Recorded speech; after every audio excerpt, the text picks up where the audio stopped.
Hi Jan, so this is just a quick walk around video to show you exactly how to use your new car now that it's finally here. So I've got the keys in my pocket then, so the way to use the keyless entry then is to simply walk up to the car. So the car just opened itself, I didn't push any buttons whatsoever. Obviously it just means you can get straight into it. When it comes to fueling the car, exactly the same as your last car, pushing the left hand side and it just pops open, you've got a simple screw cap. When it comes to opening the boot, just above the O, little button, that just opens there. So exactly the same as before, you've got your false floor, and then you've got your little lever just there to move the back seats backwards and forwards. We've got your handbooks there, we have got your locking wheel nut, and then we've got your safety kit as well.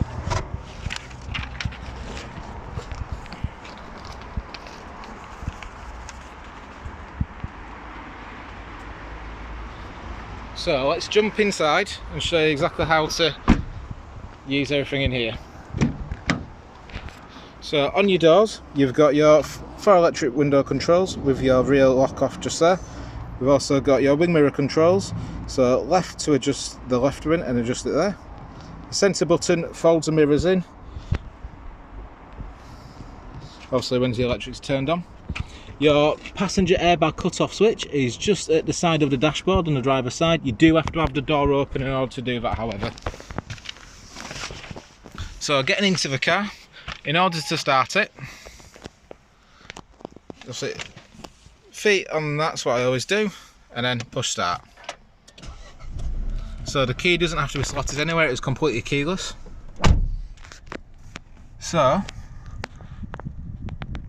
in the central screen there, this is where you've got all your information. So to the bottom left where it says 11 miles, that's the total amount of miles the car has done, and on your right is how many miles you've got left in your tank.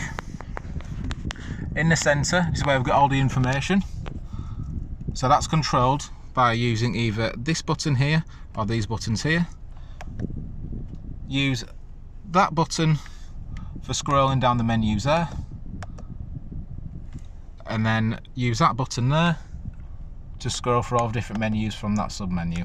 So you've got your revs on your left and you've got your speed on your right, with your fuel gauge at the bottom right and your water temperature to the bottom left. Over here we've got your climate control, so you adjust the temperature by using the central dial there, by twizzling the silver bezel, and auto to push in the middle. We've got your fan speed to the left hand side, and we've also got your direction buttons on here, which you scroll around there and it scrolls through all the different ones. To turn your aircon on and off is that button there. You've got your recirculation, your heated rear window, and your full demist for the front. Above that we've got these piano keys with your start stop on and off. The car will automatically default to having start stop on every time you get into the car, but it's just, if you do want to use it, simple case pushing that and the red light shows there. So we've got your eco mode, we've got your hazards, and then we've got your central locking just there as well. So going through to your central screen, this is your home screen. So this is where you've got different tiles, so you've got your satellite navigation, you've got your Bluetooth, you've got whatever music is playing. So in order to use these, all you do is simply tap on there. So this is also to set up your phone as well. So press OK. So it will search for your phone. When your phone name appears in the menu just here, you click on it and then press allow to all the different permissions it asks for, just so you've got full capable use. No matter what screen you're on, to take you back to the previous screen, you've got picture of a house there, so that's your home button.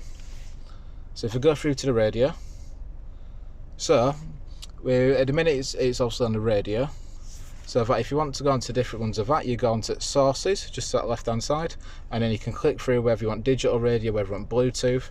When you've got something plugged into the USB, that will also appear on there. Those are the only available sources at the minute.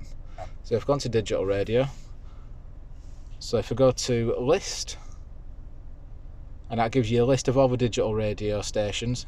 With it being digital radio, it's done by radio station name, not frequency. But if you want to go on presets, so if you want to set a preset, all you have to do is put it on whatever channel that you do want to save, and then you push and hold one of those numbers there, and it'll either overwrite or do a new one just there. So again, go back to the home. If we go to satellite navigation, if you want to set a destination, tap on the arrow there, and then you can either do it by finding through an address, or whether you've got like points of interest, anything like that. So that button there, that brings you to your different settings, so vehicle settings, and that button there with the 6 squares in it is your menu. So one thing that you do have on this car compared to your last one is lane keep assist and lane warning assist. So that's controlled by using that button just there, just to the right of the steering wheel, and then when you use that you flick through and it tells you which ones you've got on and off, and you can turn them on and off as well. So lane departure warning will warn you if you are venturing out of the lane. Lane departure, or lane keep assist, sorry, will nudge the steering wheel back in just to be on the safe side. So your lights are on the end of the indicator stalk just there. They're currently set to auto, so just leave them as they are. And we've got your rear fog light in the centre. We've also got your wipers on the right hand side, where it's all the way to the top for off, down 1 for auto, down 1 for constant, and then we've got your sensitivity for your automatic wipers just there, and then your rear wiper just controlled on the end. So one thing that is different is that this car has got an electronic handbrake. So the way that you use that is, I think of it exactly the same as a normal handbrake. So obviously to put it on you pull it up, and to take it off you push a normal lever down, don't you? Exactly the same with this. So to take it off, so you'll see the little light go off, the light off there will go off, and you also hear like a whirring noise. And to put it back on again, put it up like that. It does have some safety features in it, that if you were to, say, turn your engine off, automatically sets it like that. So it is very easy to use, but if you do have any problems with it, give me a shout.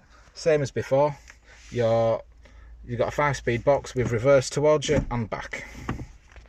So if you've got any more questions about a car, don't hesitate to give me a bell, will you? And hopefully you enjoy this new one. Thank you very much.